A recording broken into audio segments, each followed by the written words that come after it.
Hey, how you doing? My name is Adam Wade. I'm originally from Manchester, New Hampshire, and I went to St. George Greek Orthodox Church. I have many fond memories growing up at the church from playing on many of the basketball teams. I was not very good, but I tried. A for effort. I tried really, really hard, folks. I was also the president, of the St. George Goya, which was their youth organization. And also, I was the co-check with my cousin Greg for many years at their annual Cadillac banquet. My fondest memories of the church were volunteering at the annual GLENDI Festival, which was every fall. And I volunteered from when I was 8 to 18. I started off at the game tent, and I worked my way up to the ice cream stand that the youth organization used to run. I worked really hard Friday, Saturday, and Sunday. And on my breaks, I'd always go see my yaya at the Lukumada stand. And then I'd shift over a couple booths to see my great aunt, Arnariti. And they were working hard nonstop. I also loved just seeing all the other familiar faces from our church. And everybody seemed in such great spirits.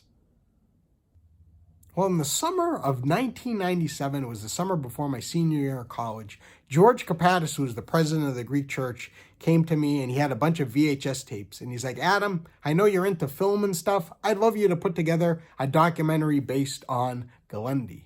I was like, oh, that's great. I looked at the tapes, and just with technology in 1997, there's really nothing I could do with the bunch of VHS tapes he had.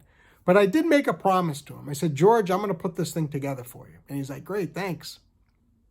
Well, 23 years plus later, and a pandemic, I finally got to it.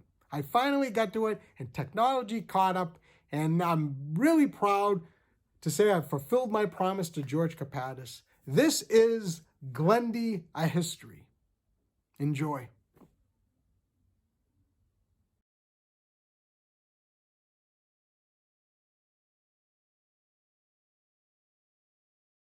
First of all, people are looking and saying GLENDI. What exactly does GLENDI mean? Well, GLENDI is the Greek word for having a good time, and it's been synonymous with festivals and that type of function in the past.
And originally, it was called the Christmas Bazaar back on 261 Pine Street in the 1950s.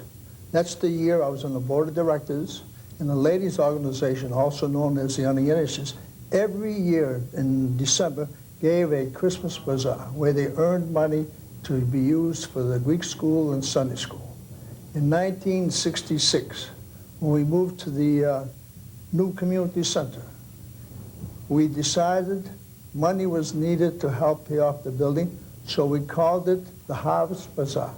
At that time, we asked all the different Greek organizations to partake in this wonderful affair which we call the Harvest Bazaar and see what can be done in order to raise money to help pay off our community center and church.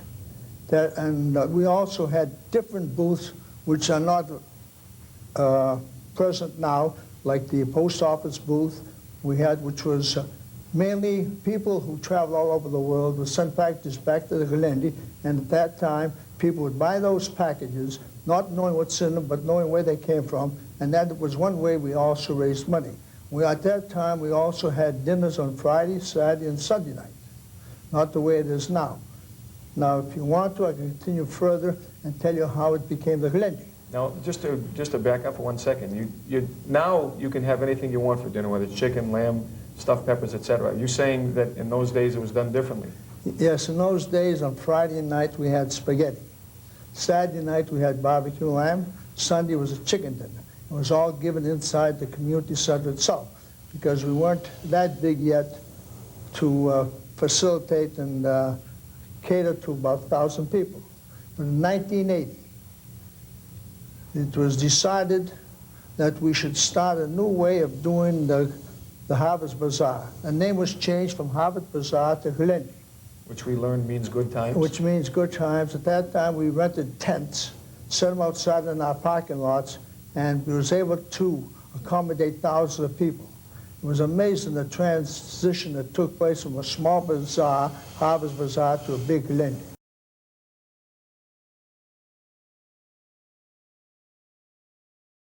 Who would you say was the major players in this GLENDI organization for putting it together? When you ask major players, what are you referring to? In other words, you told me that there used to be a church, the St. George Church used to be on Pine Street. Right. When you purchased the land on Hanover Street and bought the church, you're looking for fundraisers to help pay for the land. Who were some of the major players responsible for getting that done and some of the fundraising efforts? Well, at the time we decided that a bigger project was needed, we asked the ladies' organization if they were to relinquish their responsibility and hand over the festival to us. Mainly, at that time, I was president of the church, and I and a few others were instrumental in trying to set it up in such a way whereby we could have different booths, different ideas to enhance our festival and also attract bigger crowds.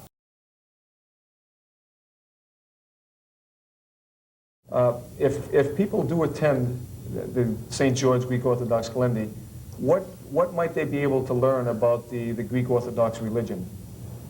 Well, the first thing that they can learn is that it's a joyful religion.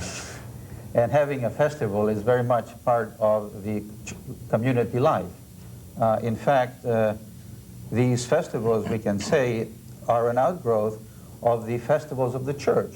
Because when we have a great feast of a spiritual nature where we celebrate, let's say, the patron saint of the church, it is traditionally very common to have a festival, to have a joyful gathering, a feast, a meal together, the entire community. So in a way, these festivals that are so popular among our communities are really an outgrowth of our outlook on the religious outlook on life. And I guess you're probably one of the main reasons that people come to GLENDI. In fact, that the food is wonderful, but they know that Charlie Ramingus is cooking it. Any truth to that? There's a lot of truth to that.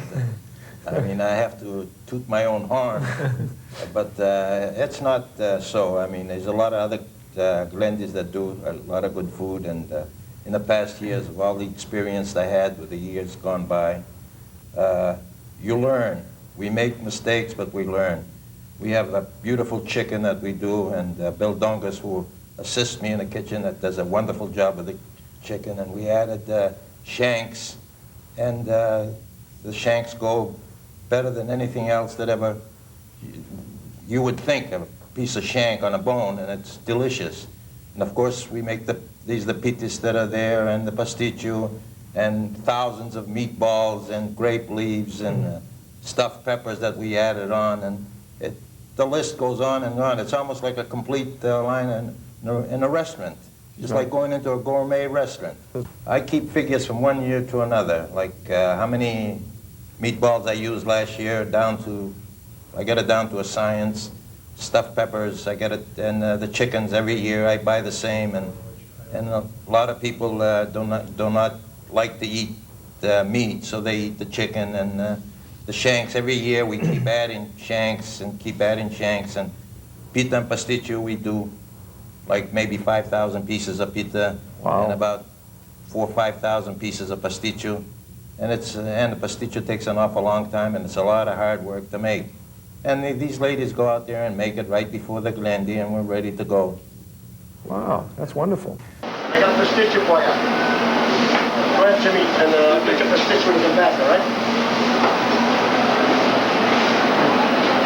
Is that going on camera?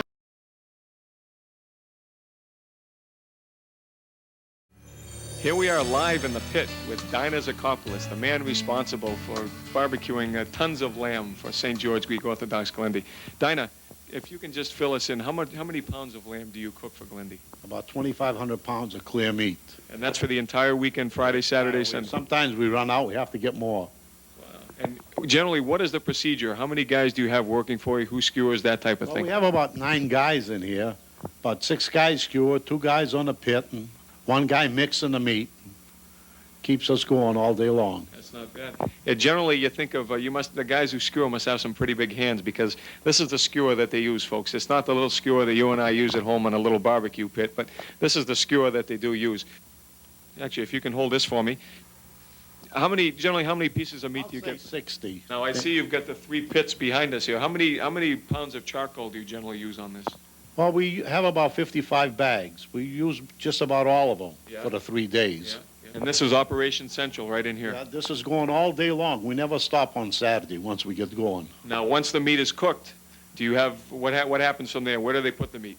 We have some buckets in here that we keep them warm, then as they need them, they take them down to the tent there. And So they run them right out of the pit? And they have runners going back and forth. How would you compare this lamb with anybody else's lamb? Well, from what I hear, the best in the state. There you go.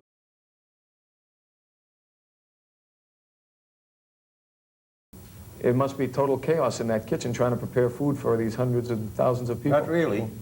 Not really. We get it down to quite a science. How many people do you have with you in the kitchen at one time? 4 or 5 people. And that's all, huh? That's all you need. If you know what you're doing, you know how to prepare it and all that. Of course, with all the years of experience, it's easy. Right, But it's when you get a big crowd and you're pushing it, and that's when you get a little behind. Sorry. How's everybody doing? What do you mean? You all look great. You all look like $1 million. Dallas is going to win today. Huh? Thank God for Dallas.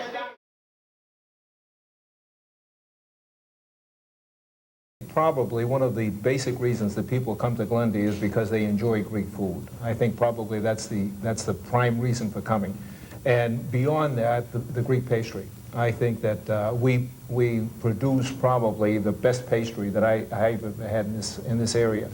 But beyond that, we have various other offerings that we have that include the handicrafts that are produced by the ladies of the church, the Greek parishioners. We have Christmas decorations. We have jewelry. We have a penny sale type of thing that offers goods that are donated to the church. But basically, it's an opportunity to come in and savor the ethnic offerings of the Greek community. Can you tell me what type of pastries they have? If you can give a little explanation of what they are. And all right. I think the most well-known is the baklava. That is a honey and nut pastry. And generally, we make between 5,000 and 6,000 pieces per year. And we also have Copadis, which are powdered sugar cookies. There are about 3,000 of those per year. We have little koulouraikia, which are butter cookies. There are about 5,000 to 6,000 of these per year. And we have diplis, which are the Greek version of the fried dough. And we also have the more common things, a few chocolate chip cookies, brownies, things like that for some of the younger kids, someone who may not be so daring. But and what is the most popular pastry? oh, definitely baklava. Baklava, huh? Yeah. Now, what about the crafts? Someone had mentioned to me that there are women who do the crafts from the church. Is that true? Every Tuesday, year-round, a group of ladies gets together, and it has become a combination social hour, work hour. And the ladies will bring in craft ideas. They will work on things throughout the year. It's a good time to pick up new skills, share ideas, and the end result is that we have some very beautiful crafts, very nice things that are available at GLENDI. Can you just give us a little background as to what is the Anagenesis Society and how many people you have and that type of thing? Well, the Anagenesis Society is the women's auxiliary at church, and they are the core work group of the church, not only for GLENDI, but for many other functions. GLENDI could not occur without their work. I mean, it's just a matter of an incredible amount of hands just pitching in and making all these wonderful things. Well, that's great. Now, this is, do you ballpark figures to how many ladies actually pitch in? And Oh, God, there are hundreds. I mean, I've There are seen it. It's hundreds. just phenomenal. It's an assembly line of people when the time comes to prepare the things for GLENDI. Yeah. What type of people do we have coming to GLENDI? Is it mostly the Greek Orthodox community, or is it a mixture of Manchester, or we get people from all around? Well, we actually get them from all over New England. I've given myself the function of a greeter at the tent for the last few years, and I talk to a lot of the people who are coming in. We get a wide range of people coming from the surrounding states. We have a large group of people who come year after year. They look forward to it. They watch the newspaper to see when GLENDI is going to be here, and they come. And they enjoy it, and they come year after year. But it's a wide range. It's surprising to see how many people come. And if you question them as they come in, and you ask them as they wait in the line for the food, and it's always, in some cases, I was brought by a friend of mine, and this is the first time, but this is really remarkable that you've been able to put this kind of function together.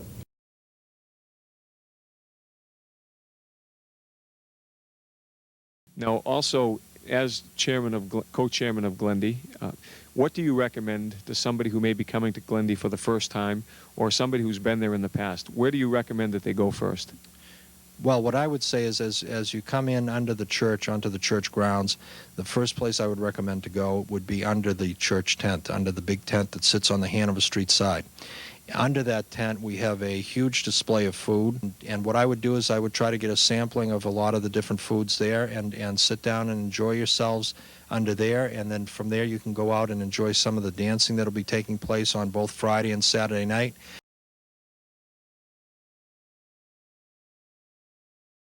As far as the GLENDI organization goes, people always expound upon how beautiful a church it is, the cathedral is on Hanover Street. Mm-hmm. If people come to GLENDI, are there any type of tours available to visit the church? Yes, as a matter of fact, Chuck, there are. They're scheduled throughout the 3 days, except for Sunday morning, of course, right, because we do have services then.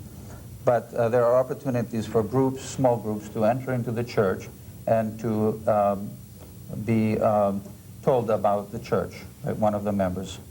George Demas, for example, has been doing these for many, many years. I have been doing that as well with him in the last 3 years that I've been here. Wonderful. Wonderful.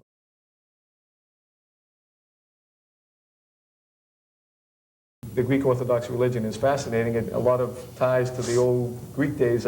Somebody told me that, and Harry, you might be able to answer this, you've also had a little parallel between the Greek Olympics and the beginning of GLENDI. What can you tell me a little bit about that? I think in the 1970s it was decided that we should somehow or other let the people know, like the old custom of carrying the torch and how to signify the opening of our GLENDI, or Harvest Bazaar as it was known then.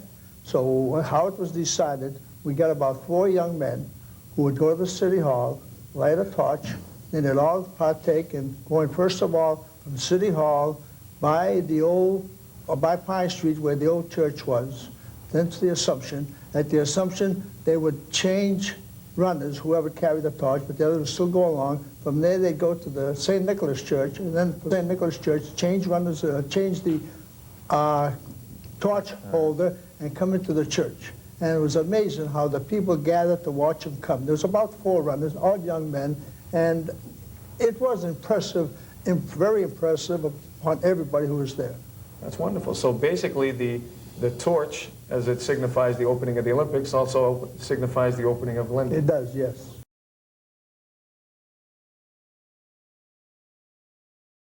We're very privileged to have the Governor of New Hampshire, Governor Jeanne Shaheen, with us to talk a little bit about Glendy this year.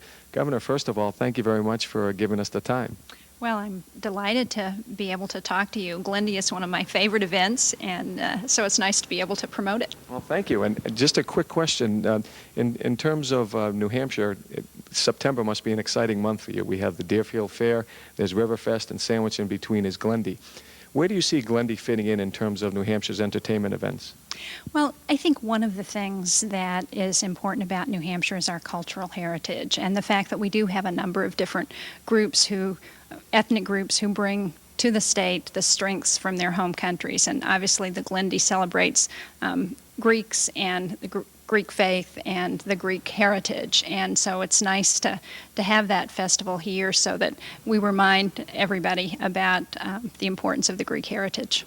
And obviously, many politicians have attended Glendy in the past, and I know it's a political strength to attend Glendy and see all the people. But putting the political side aside for a second, where does Jeanne Shaheen, the Governor of New Hampshire, mother, family member, how do you see Glendy in terms of a family event? Well, the two things that are my favorite about Glendy are the food and the Greek dancing, and it's great. My husband came with me last year, and we had a great time dancing, and of course I always enjoy all of the great food that Glendy has. That's wonderful. That seems to be the strength of a lot of people. But if you could give one little piece of advice for somebody who may be home sitting on their couch right now, what piece of advice would you give somebody to make them excited to get up, jump off the couch, and attend Glendy's festival? Well, it really is to come out and see what's important about New Hampshire's cultural heritage. And this is one of those examples celebrating the Greek heritage and all of the things that we've adopted in New Hampshire from that heritage. And it's much better than sitting on the couch watching TV. We're visiting here with former Mayor Bolio and his wife. Hey, the food is great. You know, next year, or people even this year, but if you see this video, it's a great place to come. Excellent lamb and excellent food. That's right, we come every year. Thank you very much. Great. Let me ask you a question. Being in this historic chamber, obviously politics is involved. Well, let me ask you, what is the major advantage for these politicians that go to Glendy every year? We saw Bob Dole, when he was running for president, was there. We've seen some of the major candidates every year, the state, the city, the national candidates, always at Glendy. Why is it important to be at Glendy? Well, Chuck, you're never going to really run out of candidates because there's an election every year. As you know, you have the off-year elections, and you have the elections there with the gubernatorial and the senatorial and the congressional elections, which are held every other year. So you're always going to have a preponderance of candidates there, and every 4 years, of course, we have the presidential primary here. So you will always have candidates, and candidates like to come to an area where you're going to have a concentration of people because then they can have an opportunity to meet a lot of people. That's the reason why they go. In addition to that, I think they go to fatten themselves up a little bit because all of the goodies and pastries that I see there are certainly desirable. The reason I go is that I do have a lot of very good friends in the Greek community, and it's an opportunity to really renew friendships because these are people that you don't see every day. In addition to that, you'll always see me in the line there with the Copadis, one of my favorites.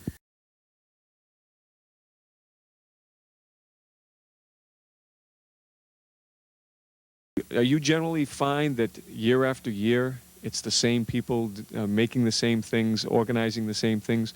Or are you finding year after year getting some of the youth involved as well? What we're trying to do is we're trying to get some of the youth involved, but basically it's a lot of the same people that are acting as chair people of the different booths, and you know, we have a lot of their experience to rely on, and what we're trying to do is bring some of the youth in slowly into their areas and sort of pick up the knowledge that they've gained through the years that they've assisted us with Glendy. I believe the people themselves, realizing the need for the financial responsibility, all pitched in and came up with different ideas, and really it was a real tremendous success due to all the members of our community. And I must say it continues, and if you look over the years that have gone by, the amount of people who partake in helping this affair and how much money is collected, which is nice for our needs, for our financial needs, I'm amazed at how really it's still going strong.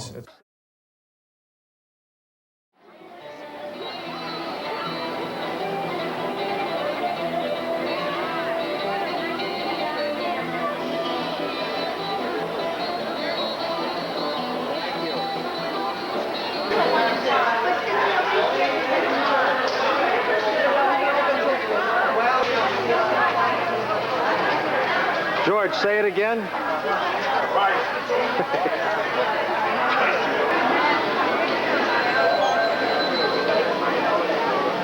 Here, let's see if I can go closer. Just stay right there.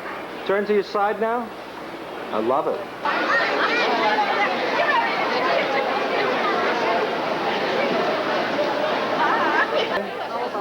Yes, that's a great picture. No, this is, I'm going to put channel 4. That's a great picture. Taking this picture? Oh, you're taking mine too. Everybody didn't know he was just going to be Going, okay?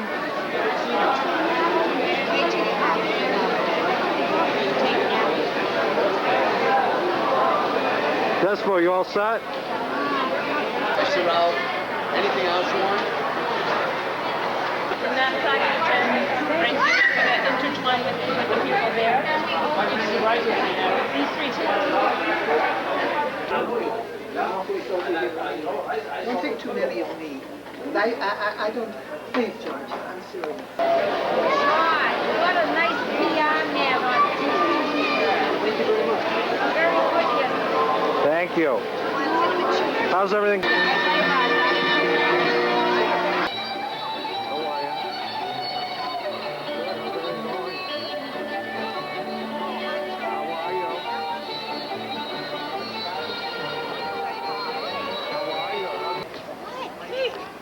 Say hi. Say hi.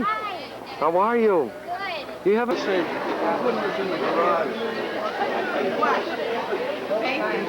Beatrice. Yes, sir. I'll get.